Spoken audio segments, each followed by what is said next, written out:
Yun, shoutout nga pala sa pasahero natin mga koys kanina mga koys. Grabe, napakarte mga koys, naghanap ng tuyong helmet. Siya siya makakuha ng tuyong helmet.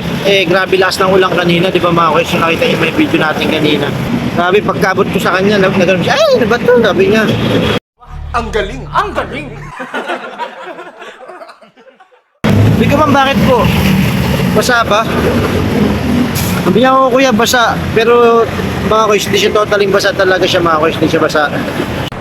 Pwede na!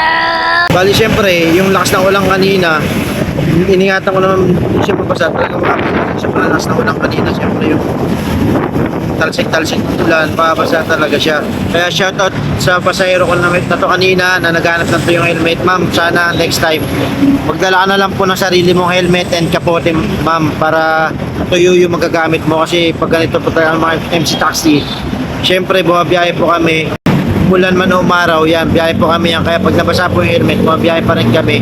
Wala po kayo makukuha ang tuyong helmet sa amin ma'am kapag ka naulan. So hindi naman po porket umuulan, pinapabayaan na po namin yung helmet na mabasa. Hindi po talaga maiiwasan po kasi mababasa po talaga yan, lalo't kanina yung sobrang lakas ng ulan. Yun po, makikita nyo po yung video kanina, mapapanood nyo po yung video. Kung nandito po kayo, mapapanood nyo po itong video ko na to. And mapunta po kayo dito sa page ko, makikita nyo po yung video kanina na sobrang lakas po talaga ng ulan ma'am. Kaya pasensya na kung makapag-shoot po kayo ng basang helmet, pero hindi po siya totaling basa. Ayan mga koys, ito yung helmet natin. So ang basa lang niya is ito lang. Yan, yung ilalim lang na yan, pero ito hindi naman siya basa. Bali parang moist lang siya. So yun, marti lang talaga yung pasahero natin kanina. Kaya shoutout sa'yo madam.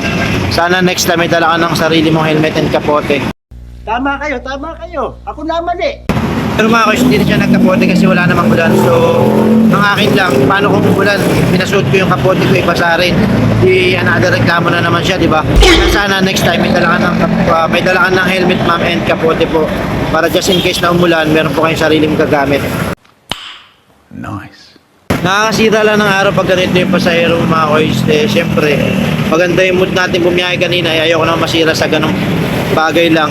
Sa konting dahilan, masisira yung biyahe ko. So, nabahan ko na lang yung pride ko.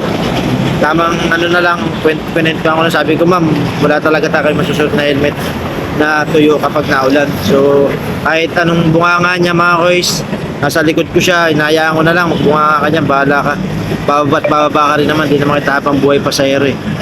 Bababa ka rin naman, di naman kita talaga hanggang mamayang pasahero, bali palit-palit naman ako ng pasahero. So inayaan ko na lang mga koys, kaya pag ganun naka-encounter kayo ng ganung pasahero, pabayaan nyo na lang. So babaan nyo na lang siguro yung pride nyo mga koys. Yun na lang, magiging stay humble na lang tayo always. Yun mga koys, ito nga pala yung picture niya mga koys. So bali na picture ko siya kanina pagbaba. Ito siya mga koys. So bali nakatalikod na lang siya na napicturean natin kasi pagbaba na lang natin siya napicturean kasi gamit nating phone is ito lang, yung CP lang gamit natin. So wala tayong camera kaya hindi natin nakunan yung mukha ng ating passenger mga koys. So, bawal na rin kasi talaga mag video ng habang nagbabiyahe, bawal na diba, pinagbabawal na ng LTFRB. Kaya yun, pagbaba na lang niya pinicturean ko siya. So kahit pa paano okay na rin yung privacy niya. Alright, peace out mga koys, try safe always.